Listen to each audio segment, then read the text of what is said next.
Good morning, students. Welcome to your chemistry class. So, we will continue with our chapter number 6, metals and non-metals.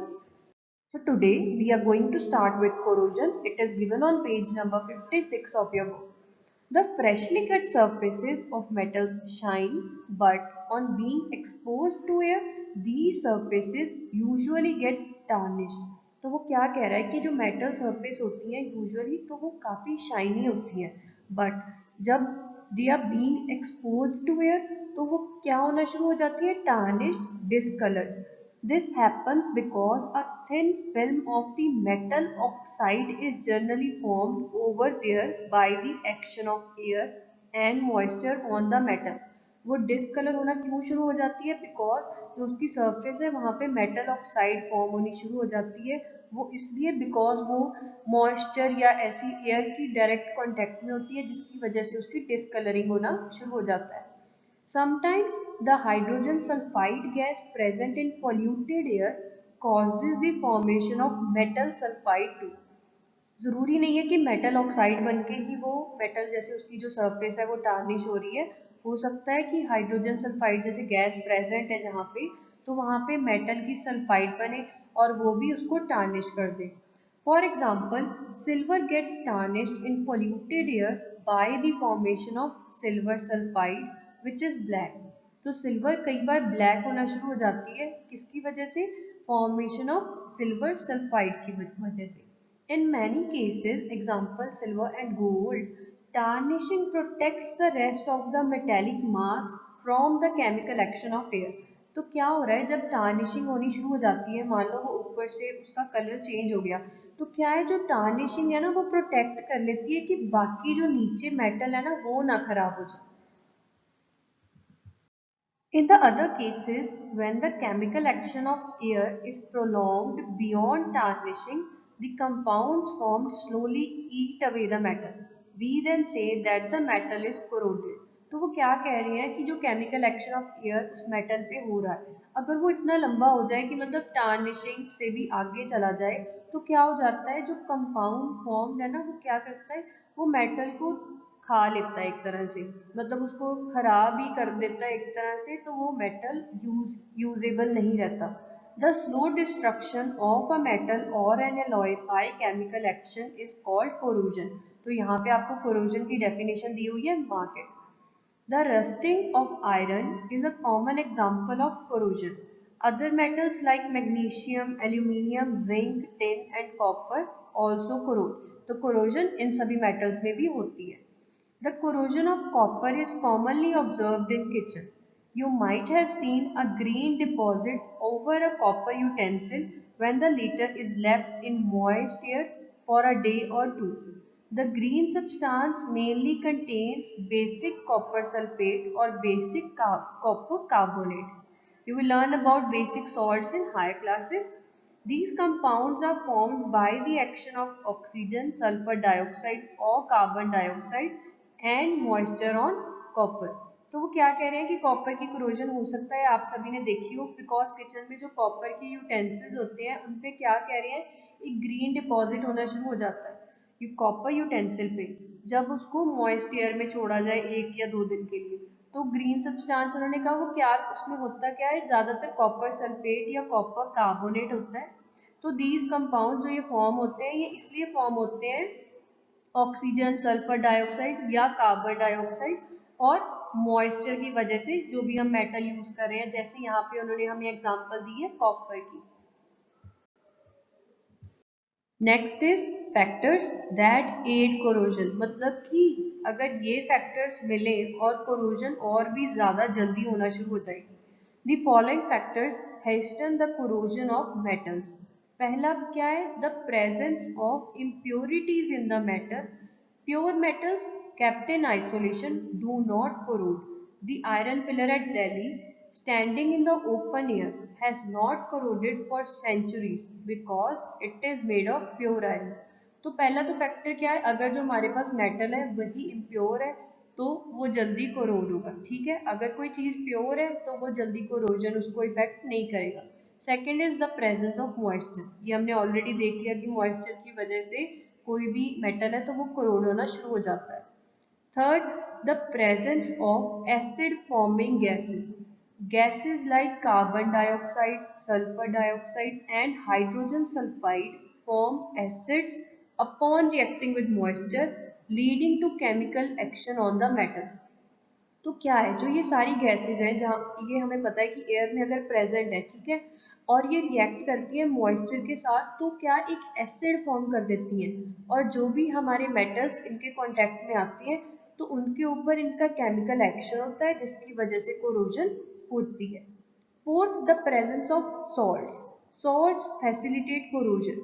This is evident from the fact that first, the metal used in ships corrode easily, and second, corrosion is observed to a much greater degree in coastal areas than in places far from the sea.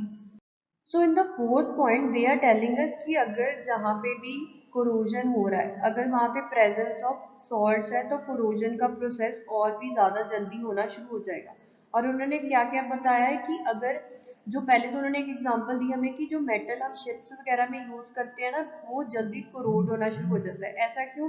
Because जो ocean में water है that is salty water, ये हम सबको पता है। Second, उन्होंने कहा corrosion is observe to a much greater degree in coastal areas than in places far from the sea. अब कोस्टल एरियाज में इसलिए ज़्यादा हो रहा है बिकॉज वहाँ पे भी हम देख रहे हैं कि जो सी प्रेजेंट है, ठीक है, जो भी हमारी कोस्ट है वो ओशंस के साथ कनेक्टेड है, तो वहाँ पे भी जो वो सॉल्ट्स हैं उनकी प्रेजेंस ज़्यादा है, तो इसी वजह से वहाँ पे भी कोरोजन का प्रोसेस ज़्यादा जल्दी होना शुरू हो जाएगा। So our next topic is rusting. You must have observed a reddish brown deposit on the surface of an iron object if it is left in the open for a few days. आपने कभी ना कभी iron को ऐसे rust होते हुए जरूर देखा होगा।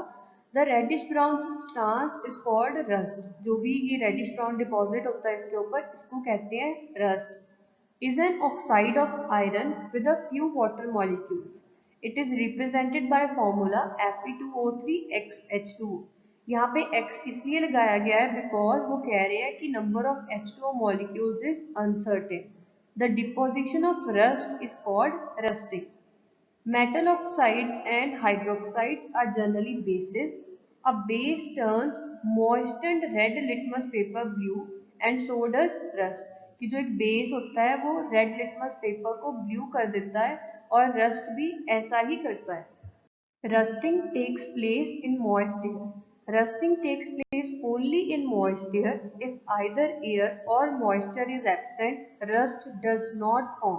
You can do the following experiment to see this for yourself. Experiment में क्या करना है हमने?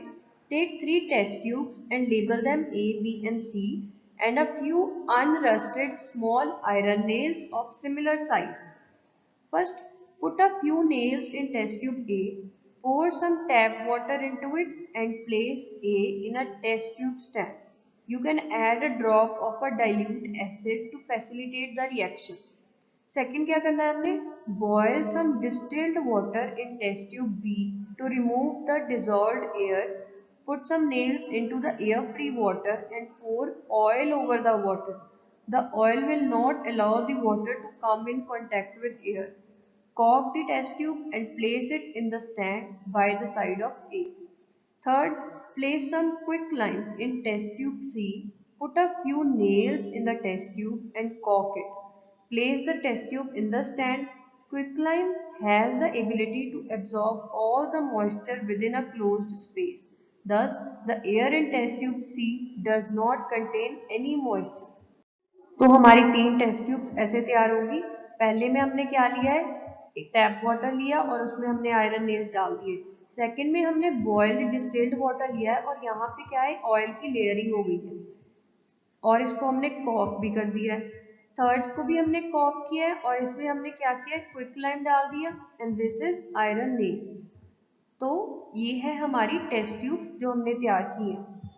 Examine the nails after a few days. You will find that only the nails in test tube A have rusted but not those in the others. तो क्या होगा? जो सिर्फ A जो हमारी टेस्ट ट्यूब में नेल्स थे ना, सिर्फ वही रस्ट होंगे बिकॉज वहाँ पे एयर और मॉइस्चर दोनों थे। जो हमारी B टेस्ट ट्यूब थी उसमें हमने क्या किया था? हमने वाटर तो ऐड किया था बट हमने उसके ऊपर ऑयल की लेयरिंग कर दी थी और वाटर भी हमने डिस्टिल्ड वाटर ऐड किया था, तो उसको क्या नहीं मिला, उसको वहाँ पे एयर नहीं मिला। किस टेस्ट ट्यूब में? टेस्ट ट्यूब बी में। और टेस्ट ट्यूब सी में हमने क्या किया, वहाँ वहाँ पे हमने क्विकलाइम यूज़ किया था, जो कि सारा मॉइस्चर एब्जॉर्ब कर लेता है और वहाँ पे उसको मॉइस्चर नहीं मिला, तो वहाँ पे टेस्ट ट्यूब सी को भी रस्टिंग नहीं हुई। The following chemical reaction takes place in rusting. जहाँ पे रस्टिंग हुई है तो वहाँ पे कौन सी केमिकल रिएक्शन है? आयरन ग्रे, जो हमारे पास अनरस्टेड आयरन नेल्स थे, plus oxygen plus water gives you rust, that is reddish brown. Next is how to prevent corrosion. Corrosion is highly destructive. It eats away the metal, destroys the strength of the metal by making it crack. When a metal is corroded, it has to be replaced and the loss, thus cost, runs into huge amounts every year. Metals can be protected from corrosion by preventing them from remaining in direct contact with air. This can be done by the following methods. First is painting. Applying a paint, preferably acid resistant, protects the metal from the chemical reaction of air or a solution. तो पहला step, पहली चीज जो हम कर सकते हैं corrosion से बचाने के लिए, that will be painting. Second है greasing. Applying grease over the metal surface also protects the metal from chemical action. आपने देखा होगा कि जो साइकिल वगैरह की भी चेन्स वगैरह होती है वहाँ पे भी ग्रीसिंग की जाती है। एक तो वो स्मूथ हो जाती है, एक उसके ऊपर लेयर हो जाती है जो कि जो वहाँ पे जो भी हमारे पास मेटल है उसको रस्ट होने से बचाती है। Third is galvanizing. A metal object is dipped in molten zinc so that a layer of zinc forms on the surface of the object. Then the object is said to be galvanized. मतलब कि जब हमने किसी metal object पे एक zinc की layer चढ़ा दी ना, तो इसको क्या कहते हैं? Galvanising. Galvanising prevents rusting. Galvanized iron pipes are used for water connection in homes. Similarly, galvanized iron sheets are used for making air coolers. इन सबको फिर हम ऐसी जगह पे यूज कर रहे हैं जहाँ पे डायरेक्टली देखो वाटर भी है, वाटर कनेक्शन है जहाँ पे, तो उसने तो अगर आयरन वैसे होती तो डायरेक्ट कांटेक्ट में आके उसने रस्ट होना शुरू हो जाना था, बट क्योंकि हमने गैल्वेनाइज्ड आयरन यूज की है तो वो कोरोजन के चांसेस उसके मिनिमल हो जाते हैं। Next is tinning. Tinning a metal is also done in a similar manner as galvanizing. A tin plate is prepared by dipping an iron sheet in molten tin. तो tinning में हम tin use कर रहे हैं और galvanising में हमने zinc use किया था। A thin layer of tin deposits on iron which not only prevents iron from rusting but also gives a shining look to the sheet. जो राइट साइड पे इमेज अटैच की है that is of tin. Fifth is electroplating. Depositing a thin uniform layer of one metal over another by electrolysis is known as electroplating. तो यहाँ पे क्या हो रहा है, आपके पास एक मेटल है, ठीक है, आपने क्या किया, एक दूसरे मेटल की उसके ऊपर लेयर चढ़ा दी, thin uniform layer of one metal over another. किसके थ्रू? इलेक्ट्रोलिसिस। ये आप हायर क्लासेस में पढ़ोगे, is known as electroplating. Electroplating a metal with tin, nickel, chromium or copper is quite a common method of preventing corrosion. Electroplated materials remain lustrous for a long period. Nickel plated steel is used for making some part of cycles. Chrome plated steel or brass is used for bathroom fittings and copper plated steel for utensils. Sixth is alloying. Alloying a metal with others increases the strength of the metal and also protects it from corrosion. Thus, stainless steel, brass, bronze and magnesium are all corrosion resistant. तो जो sixth method है हमारे पास, that is of allowing, कि allowing से भी हम एक metal की स्ट्रेंथ बढ़ा सकते हैं और उसको कोरोजन से बचा सकते हैं। So these are all the methods जो हम यूज कर सकते हैं मेटल्स को कोरोजन से बचाने के लिए। By this our chapter has come to an end, so you will get the question answers in your WhatsApp groups. Please revise this chapter and if you have any problem you can contact me. Thank you students. Take care.